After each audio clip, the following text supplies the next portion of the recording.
Om Namo Bhagavate Vasudevaya. Narayana Namaskritya Naram Chaiva Narottam Devim Saraswatim Vyasam Tato Jayam Udiriye Nashtaprayeshu Avadreshu Nityam Bhagavata Sevaya Bhagavati Uttam Shloke Bhagavati Naitiki. So continuing with our discussion on Srila Prabhupada Lilamrita by Sanskrit Das Goswami, Volume 3, Only He Could Lead Them, San Francisco, India, 1967. Chapter 22nd, Swami invites the hippies.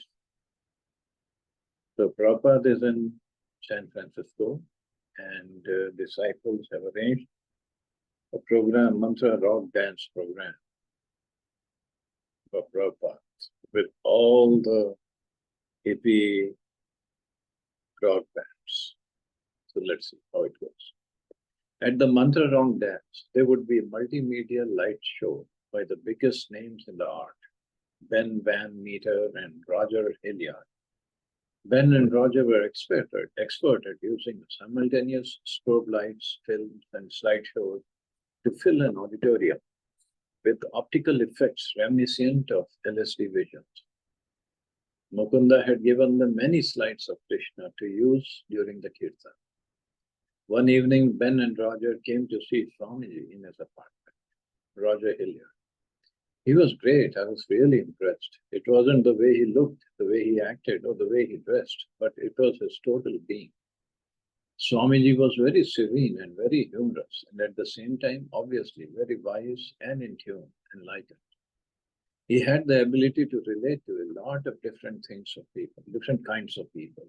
I was thinking, some of this must be really strange for this person to come to the United States and end up in the middle of Ashbury, with a storefront for an ashram and a lot of very strange people around. And yet he was totally right there with everybody. On the night of the mantra rock dance, while the stage crew set up equipment and tested the sound system, and Ben and Roger organized the light show upstairs, Mukunda and others collected tickets at the door. People lined up all the way down the street and around the block, waiting for tickets at $2.50 apiece. Attendance would be good, a capacity crowd, and most of the local luminaries were coming. LSD pioneer Timothy Leary arrived and was given a special seat on stage. Swami Kriyananda came, carrying a tambura, a man wearing a top hat and a suit with a silk sash that said San Francisco era, claiming to be the mayor. At the door, Mukunda stopped a respectively dressed young man who didn't have a ticket. But then someone tapped Mukunda on the shoulder. Let him in, it's all right. He's Ausley. Mukunda apologized and submitted, allowing Augustus Ausley Stanley to folk hero and famous synthesizer of LSD to enter without a ticket. Almost everyone who came wore bright or unusual costumes, tribal robes, Mexican ponchos, Indian kurtas, god's eyes, feathers, and beads. Some hippies brought their own flutes, lutes, gowls, drums, rattles, horns, and guitar. The Hells Angels, dirty-haired, wearing jeans, boots, and denim jackets, and accompanied by their women, made their entrance, carrying chains, smoking cigarettes, and displaying the regalia of German helmets, emblazoned emblems, and so on. Everything but their motorcycles, which they had parked outside. So Hells Angels, so that was a motorcycle gang. Different. America is very different actually. The devotees began a warm-up kirtan on stage, dancing the way Swamiji had showed them.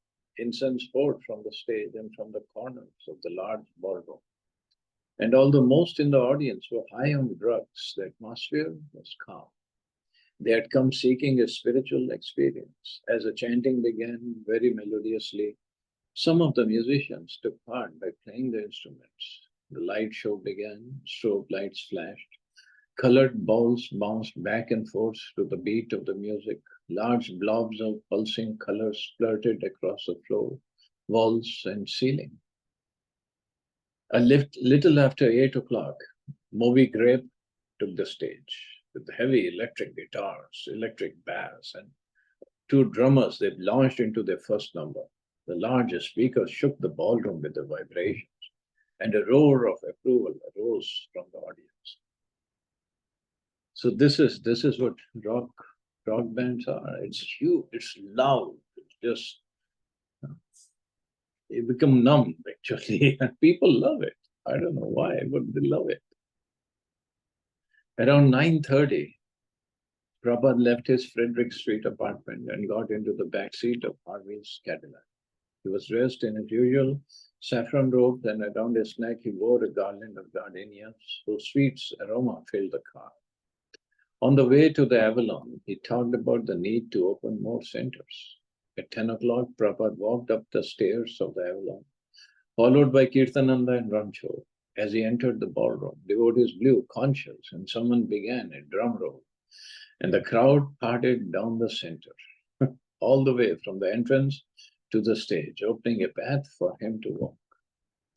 With his head held high, Prabhupada seemed to float by as he walked through the strange milieu, making his way across the ballroom floor to the stage. Suddenly the light show changed. Pictures of Krishna and his pastimes flashed onto the wall. Krishna and Arjuna riding together on Arjuna's chariot, Krishna eating butter, Krishna subduing the whirlwind demon, Krishna playing the flute. As Prabhupada walked through the crowd, everyone stood, applauding and cheering. He climbed the stairs and seated himself softly on a waiting cushion. The crowd quieted. Looking over at Allen Ginsberg, Prabhupada said, "You can speak something about the mantra." Allen began to tell of his understanding and experience with the Hare Krishna mantra. He told how Swamiji had opened a storefront on 2nd Avenue and had chanted Hare Krishna in Tompkins Square Park. And he invited everyone to the Frederick Street Temple. Especially recommend the early morning kirtans, he said, for those who coming down from LSD want to stabilize their consciousness on re-entry. Prabhupada spoke, giving a brief history of the mantra. Then he looked over at Alan again. "You may chant." Alan began playing his harmonium and chanting into the microphone, singing the tune he had brought from India. Gradually, more and more people in the audience caught on and began chanting. As the kirtan continued, and the audience got increasingly enthusiastic, musicians from the various bands came on stage to join them. Ranchor, a fair drummer, began playing Moby Grape's drums. Some of the bass and other guitar players joined in as the devotees, and a large group of hippies mounted the stage. The multicolored oil slicks pulsed and the balls bounced back and forth to the beat of the mantra, now projected onto them. Hare Krishna, Krishna Krishna, Hare Hare, Hare Ram, Ram Ram, Hare Hare. As the chanting spread throughout the hall, some of the hippies got to their feet, held hands, and danced. Allen Ginsberg, we sang Hare Krishna all evening. It was absolutely great, an open thing. It was the height of the heightish, very spiritual enthusiasm. It was the first time that there had been a music scene in San Francisco where everybody could be part of it and participate. Everybody could sing and dance rather than listen to other people sing and dance. Janaki.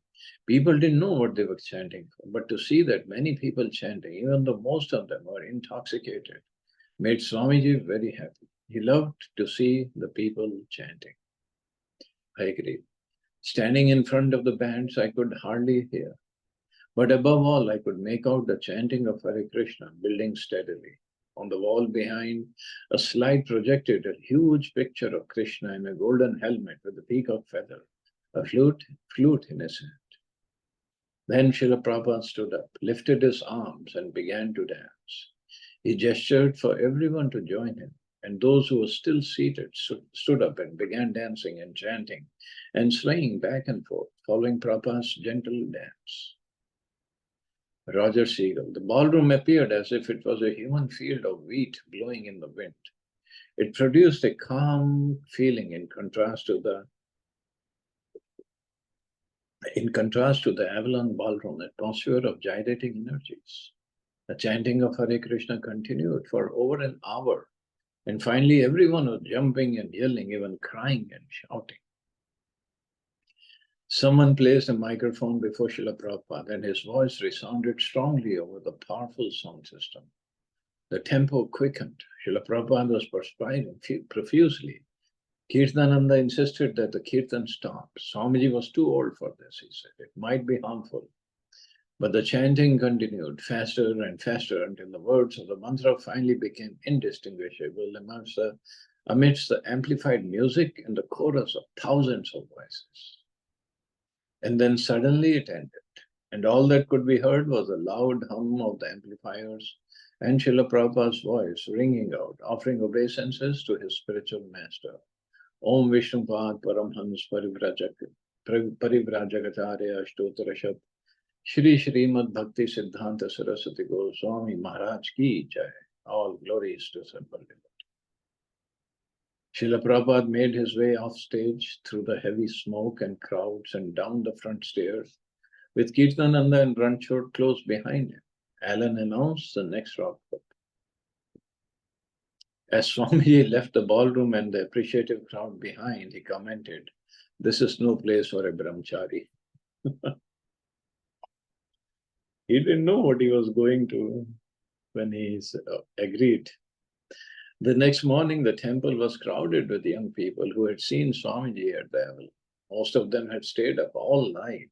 Srila Prabhupada, having followed his usual morning schedule, came down at 7, held kirtan and delivered the morning lecture.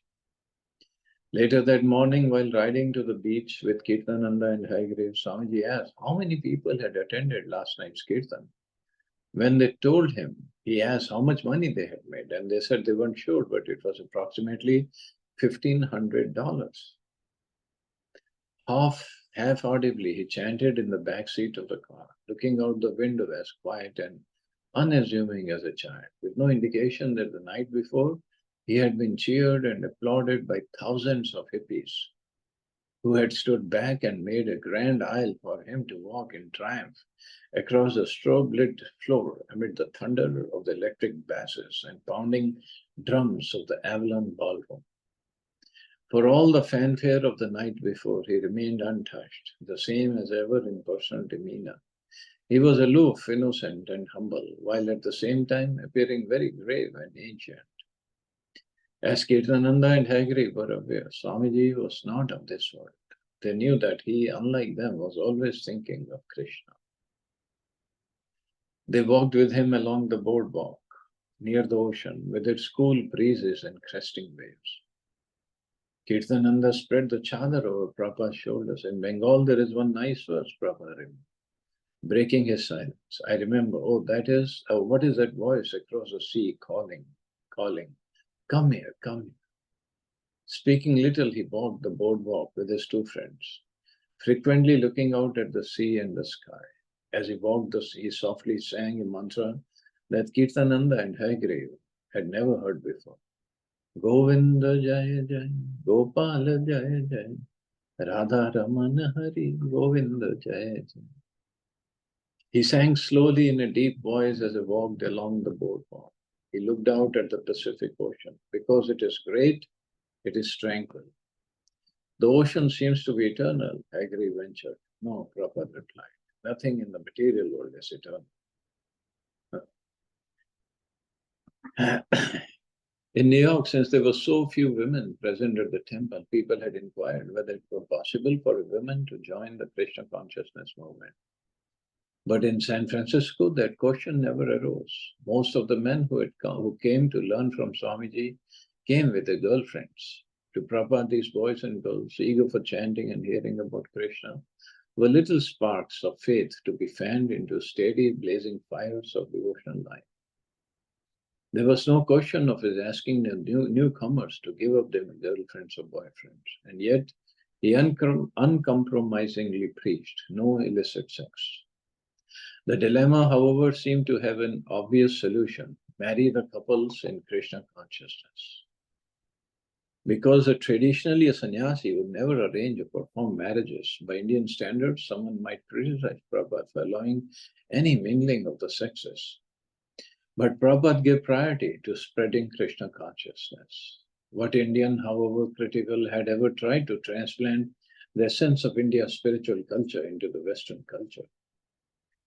Prabhupada saw that to change the American social system and completely separate the men from women would not be possible, but to compromise the standards of no illicit sex was also not possible.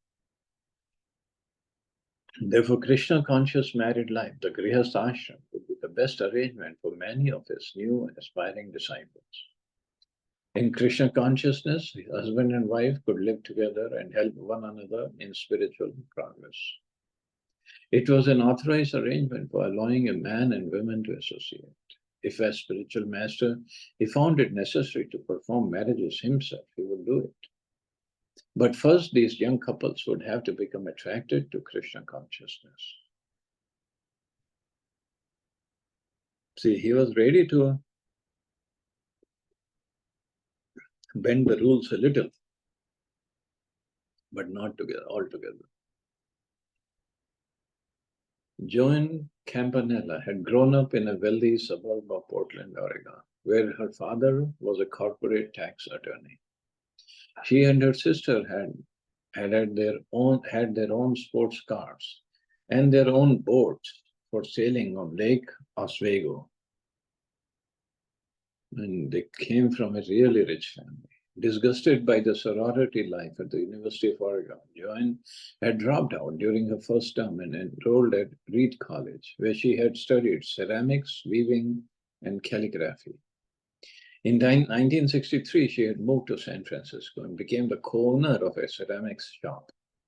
Although she had then had many friends among fashionable shopkeepers, folk singers, and dancers, she had remained aloof and introspective. It was through her sister Jane that Joan had first met Srila Prabhupada. Jane had gone with her boyfriend Michael Grant to live in New York City, where Michael had worked as a music arranger. In 1965, they had met Swamiji while he was living alone on the Bowery, and they had become his initiated disciples, Mukunda and Janaki. Swamiji had asked them to get married, and they had invited Joan to the wedding. So if you remember, Joan was the one who was cooking with Prabhupada. The whole day she was cooking. As a wedding guest for one day, Joan had then briefly entered Swamiji's transcendental world at 26 Second Avenue. And he had kept her busy all day making dough and filling kachori pastries for the wedding feast. Joan had worked in one room and Swamiji had worked in the kitchen, although he had repeatedly come in and guided her in making the kachoris properly, telling her not to touch her clothes or body while cooking and instructing her not to smoke cigarettes, because the food was to be offered to Lord Krishna and therefore had to be prepared purely. Joan had been convinced by this brief association that Swamiji was a great spiritual teacher, but she had returned to San Francisco without pursuing Krishna consciousness further. A few months later, Mukunda and Janaki had driven to the West Coast and plans of going soon to India, but had changed their plans when Mukunda had received a letter from Swamiji asking him to try to start a Krishna conscious temple in California. Mukunda had talked about Swamiji to Joan and other friends, and he had found that a lot of young people were interested. Joan had then accompanied Mukunda, Janaki, and a boy named Roger Seagull to the mountains in Oregon, where they had visited their mutual friends, Sam and Marjorie, who had been living in a forest lookout tower. Forest lookout tower. See, in that forest, they just lived very simply, very naturally. Not a whole lot of stuff with them, no possessions. Mukunda had explained that what he had known of Krishna consciousness, and the six of them had begun chanting Hare Krishna together. They had been especially interested in Swamiji's teachings about elevating consciousness without drugs. Mukunda had talked excitedly about Swamiji's asking him to start a temple in California. And soon he and his wife Janaki, Sam and his girlfriend Marjorie, and Roger and Joanne, now intimate friends, had moved to an apartment in San Francisco to find a storefront and set the stage for Swamiji. After Swamiji's arrival, Joan had begun attending the temple kirtans. She felt drawn to Swamiji and the chanting, and she especially liked the informal visiting hours. Swamiji would sit in his rocking chair with his hand in his bead bag, chanting the holy names, and Joan would sit fascinated, watching his fingers moving within the bag. One day during Swamiji's visiting hours, while Swamiji was sitting in his rocking chair and Joan and others were sitting at his feet, Janki's cat crept in through the hallway door and began slowly coming down the hallway. The cat came closer and closer and slowly meandered right in front of Swamiji's feet. It sat down looking up intently at Swamiji and began to meow. So none of devotees knew what to expect. Swamiji began gently stroking the back of the cat with his foot, saying, Hare Krishna, Hare Krishna. Are you feeding them prasadam milk? Joan, I was touched by Swamiji's activities and his kindness, even to cats, and I longed for more association with him.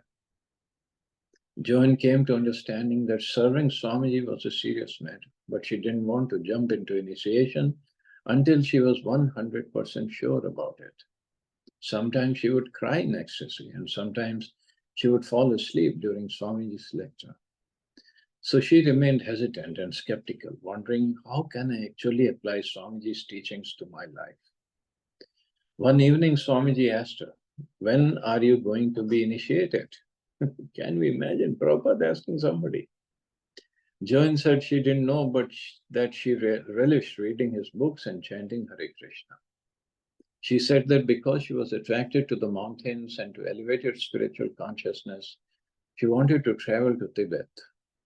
Swamiji, sitting in his rocking chair, looked down at Joan. As she sat at his feet, she felt she was looking right through her. I can take you to a higher place than Tibet, he said. Just see. Joan suddenly felt that Swamiji knew everything about her.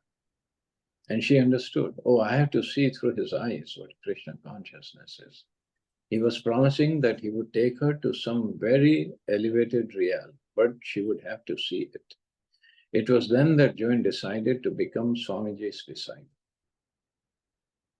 When she told her boyfriend, Roger, he was astounded. He and Joan had been coming to the kirtans and lectures together, but he still had many doubts. Maybe it would be good for him and Joan to get married, but not initiated.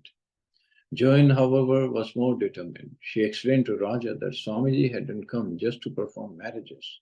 You had to get initiated first.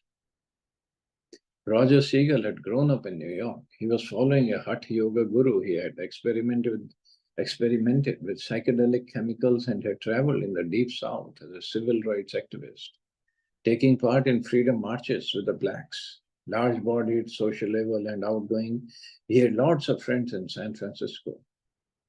At the airport, in a merry mood with Hyatt Ashbury crowd, he had seen Swamiji for the first time and been especially struck by Swamiji's regal bearing and absence of self-consciousness.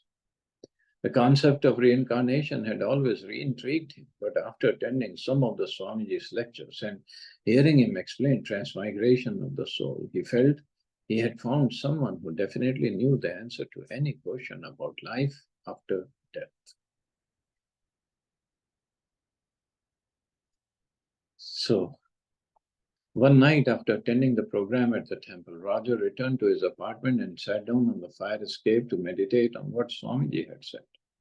The world is false, he had said, but it feels real to me, Roger thought. If I pinch my arm, I feel pain. So how is that illusion? This fire escape is real, otherwise I would be falling in space. This space is real, isn't it? Roger decided he didn't understand what Swamiji meant by illusion. If I tried to walk through the wall, he thought, would that be real or not? Maybe the wall's reality is just in my mind. To test the illusion, he went inside the apartment, concentrated his mind, and walked across the wall. Smack! Hit him. He sat down again and thought, what does Swamiji mean when he says that the world is illusion? He decided he should ask at the next meeting.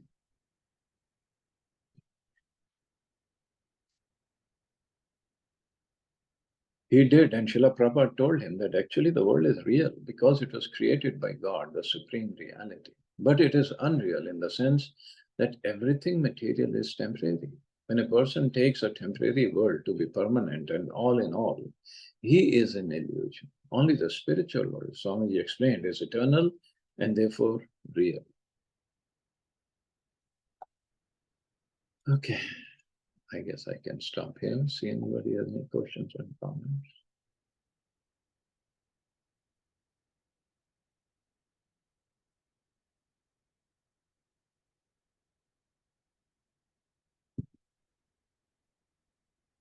Okay, you all have a safe and wonderful day. Hare Krishna. Jai Srila Prabhupada.